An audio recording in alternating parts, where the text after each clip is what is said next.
Assalamualaikum warahmatullahi wabarakatuh.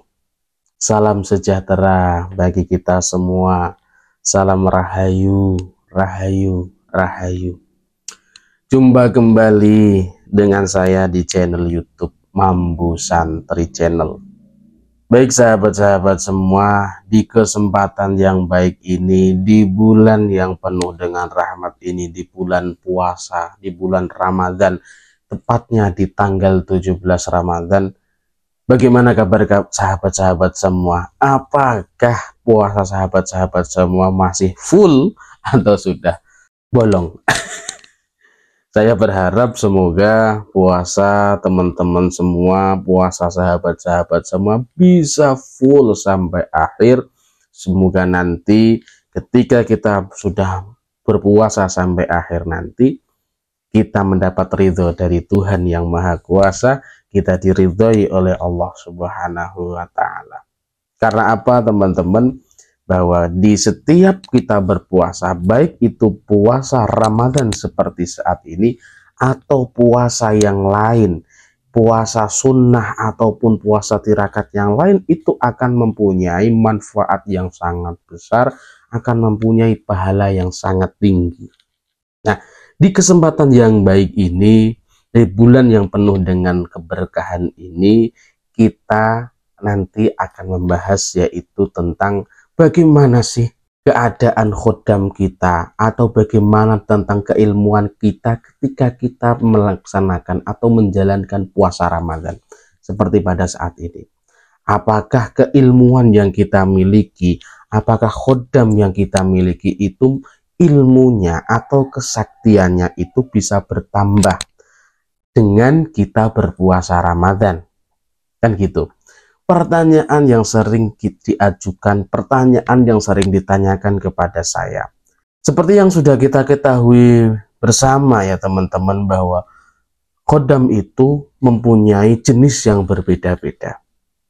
Ada khodam yang mempunyai jenis dari khodam leluhur. Ini khodam sifatnya turun-menurun dari nenek moyang kita sampai dengan kepada diri kita sendiri. Kemudian ada lagi khodam isian.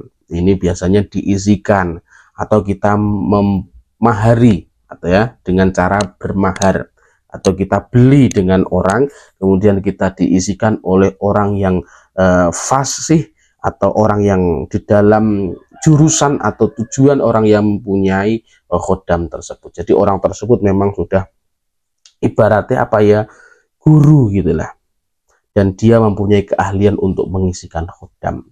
Kemudian ada lagi khodam amalan. Kalau khodam amalan ini didapatkan dari amalan kita yang kita laksanakan sehari-hari, mungkin dari wirid, atau mungkin dari mantra, ataupun dari yang lainnya. Kemudian ada lagi jenisnya yaitu khodam dari benda-benda bertuah, atau dari benda-benda pusaka. Ini juga sangat bagus sekali. Karena apa? Ketika kita mempunyai benda-benda bertuah, atau kita mempunyai pusaka-pusaka yang itu pusakanya dikultuskan, atau pusaka itu memang dispesialkan, dan itu akan bisa mendampingi kita. Nah, khodam-khodam tersebut itu semua sangat bermanfaat kepada kita. Khodam-khodam tersebut sangat bisa membantu kita, asal kita jangan pernah didikte khodam tersebut, tetapi khodam tersebut yang harus niru dengan kita, khodam tersebut yang harus tunduk kepada kita, khodam kita tersebut yang harus manut kepada kita. Jangan sampai ya teman-teman, kalau kita mempunyai khodam, jangan kok kita yang tunduk kepada khodam kita, jangan kok kita yang manut kepada khodam kita dengan dalih alasan supaya hajat kita dikabulkan, supaya keinginan kita dikabulkan. Tidak seperti itu salah paham teman-teman. Khodam atau makhluk gaib itu tidak bisa mengabulkan permintaan dari manusia, ya. Makhluk gaib, jin, khodam tidak bisa memberikan apa yang diminta manusia. Kalau memang ada seperti itu, atau makhluk gaib yang bisa memberikan seperti itu hanyalah godaan syaitan, bukan jin, bukan khodam, tetapi itu dari bangsa-bangsa iblis, dari bangsa-bangsa setan yang ingin menjerumuskan kita dari jalan kebenaran ke jalan yang melenceng. Jadi seperti itu teman-teman, tidak ada. Jadi kita harus memang kita yang harus menuntun khodam. Karena apa? Khodam juga mempunyai tujuan tersendiri dengan mendampingi kita, yaitu ingin menuntun kita, ingin memberikan kita ruang supaya kita ini bisa melaksanakan ibadah kepada Tuhan. Jadi tugasnya khodam itu adalah menuntun kita sebenarnya, menuntun kita dari jalan yang kurang baik menjadi ke jalan yang baik, dari jalan yang salah ke jalan yang benar, dari jalan setan ke jalan Tuhan. Seperti itu, aslinya itu seperti itu. Tetapi dengan seiring berjalannya waktu, tujuan-tujuan yang mulia tersebut itu dirusak oleh manusianya sendiri. Ya, karena ketika orang dulu ingin mendapatkan khodam itu dengan cara yang tidak mudah, dengan cara tirakat, dengan cara berpuasa, dengan cara semedi, dengan cara bertapa dan yang lain sebagainya. Jadi mendapatkan khodam itu tidak mudah. Ketika khodam tersebut sudah didapatkan oleh nenek moyang kita terdahulu, maka khodam kita tersebut itu harus ditundukkan. Jadi orang-orang tua kita zaman dahulu itu menundukkan khodam-khodam, menundukkan jin-jin pada zaman dahulu ketika itu dia didapatkannya dengan cara tirakat. Karena setiap orang zaman dahulu itu suka melaksanakan tirakat teman-teman. Orang-orang pada zaman dulu suka bertapa, sehingga dia itu mempunyai jiwa-jiwa spiritual. Dari mana jiwa spiritualnya? Kalau tidak dari khodam, ya dari ilmu laduni atau ilmu dari Tuhan. Dan itu sudah pasti didapatkan. Nah, di sini kita membahas yang khodam.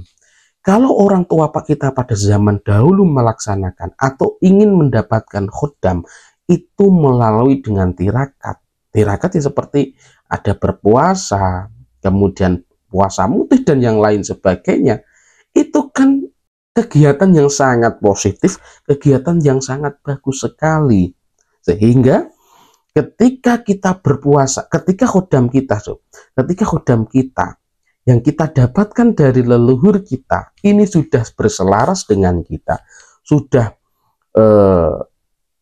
menyatu dengan tubuh kita, sudah berada di dalam tubuh kita. Nah, ketika kita melaksanakan puasa seperti puasa Ramadan ini, itu akan sangat bahagia sekali. Khodam kita ya, khodam kita akan bahagia sekali, dan juga kekuatan atau ilmu dari khodam kita tersebut itu juga akan bertambah teman-teman. Karena apa? Ketika kita berpuasa Ramadan seperti ini, kita melaksanakan hal-hal yang bagus, itu energi dari khodam kita itu akan bertambah. Ya, energinya itu akan bertambah sehingga kesaktian atau ilmu dari khodam tersebut itu juga akan bertambah.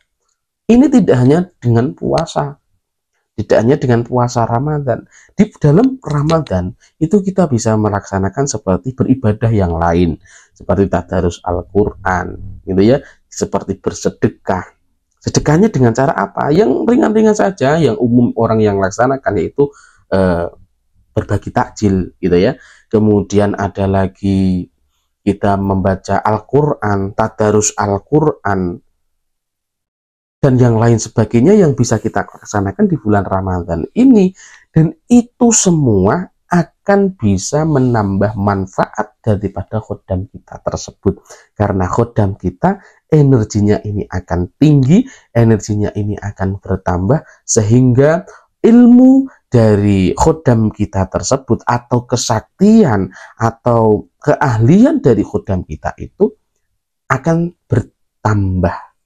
Nah, ketika khodam kita energinya sudah tinggi, ilmunya sudah tinggi, energinya sudah meningkat, maka kita bisa mendapatkan manfaat yang lebih banyak daripada khodam kita. Masa iya? Iya. Contohnya apa?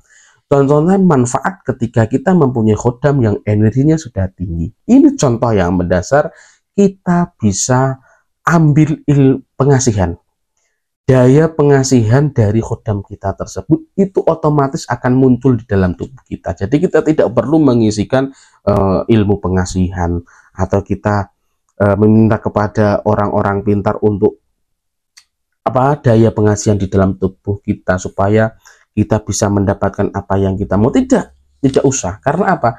Sudah alami dari khodam kita tersebut bahwa kita ini akan mempunyai jiwa-jiwa pengasihan atau daya pengasihan atau bisa dikatakan daya pengikat.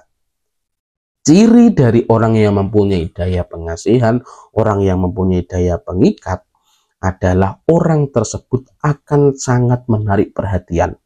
Baik itu di kerumunan atau di sekelilingnya.